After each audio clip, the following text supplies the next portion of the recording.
මැරෙන්න ඔන්න මෙන්න තියෙද්දි මුළු ජීවිතේම ෆිල්ම් එකක් වගේ ඇස් ඉස්සරහා මැවිලා පේනවා කියලා අහලා තියෙනවනේ. ගොඩක් අය හිතන්නේ මේක නිකන් කතාවක් විතරයි කියලා.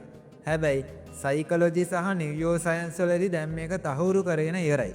මිනිස්සෙගේ හાર્ට් එක නැවතුන ගමන්ම ඒ මිනිස්සයා සම්පූර්ණයෙන්ම නැති වෙන්නේ නැහැ.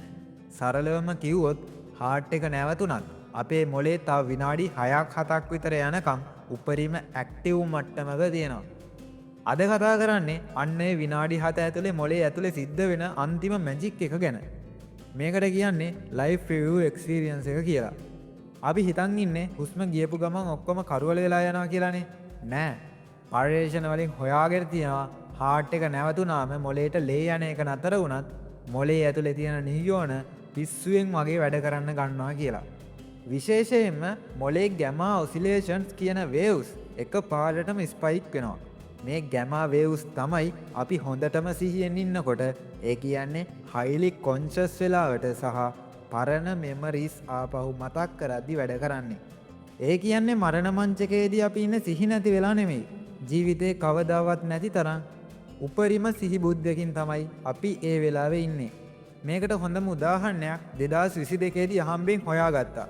අවුරුදු 87ක් වයස මිනිස්සෙක්ට අපස්මාරය ඒ කියන්නේ එපිලෙප්සි හැදිලා ස්කෑන් කරන ගමන් එයාට හાર્ට් ඇටැක් එකක් ඇවිල්ලා මැරෙනවා.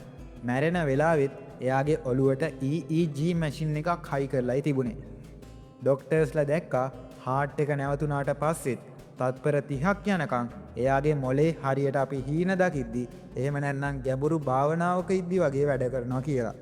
සයිකොලොජිස්ට්ලා කියන විදිහට මේ වෙලාවට වෙන්නේ මොලේ තියෙන මෙමරි සෙන්ටර් එකේ තියෙන පරණ මතකයන් ඒ කියන්නේ පොඩි කාලේ මතකයන් එහෙම නැත්නම් ෆස්ට් ලව් එක කරපු හොඳ නරක ඉතින් ඔය ඔක්කොම එකපාර රීප්ලේ වෙන එක.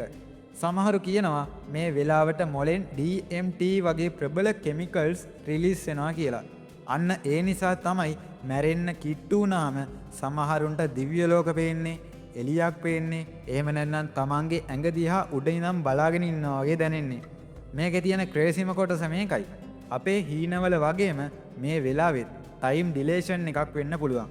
ඒ කියන්නේ එළියේ ඉන්න අයට මේක විනාඩි 7ක් වුණාට මොලේ ඇතුලේ ඉන්න කෙනාට මේක අවුරුදු 100ක් වගේ දැනෙන්නත් පුළුවන්. සරලවම කිව්වොත් දැන් ජීවිතේ ගත කරන හැම මොහොතක්ම තමයි මැරෙන වෙලාවට මොලේ ප්ලේ කරන ෆිල්ම් එකට යන්නේ. ඉතින් ප්‍රශ්නේ මේකයි.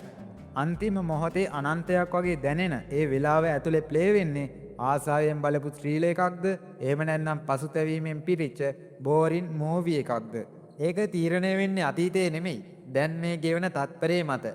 හිතන්න ඔයාට අකමැත්තෙන් හරි සිද්ධ වෙනවා තිරගත වෙන දවසක් නොදන්න මේ ෆිල්ම් එකේ තිර රචනය කරන්න. ඒක නිසා මේ කතාව සෑඩ් එන්ඩින් එකක්ද එහෙම නැත්නම් හැපි එන්ඩින් එකක්ද කියලා ඔයා අද ඉඳන්වත් තීරණය කරන්න. මේ වගේ වීඩියෝ නිතරම දකින්න කැමති නම් channel එක subscribe කරලා bell icon එක on කරලා තියාගන්න. ඒ වගේම මතක ඇතුව මේ වීඩියෝ එක ගැන ඔයාගේ අදහස පහලින් කමෙන්ට් කරන්න.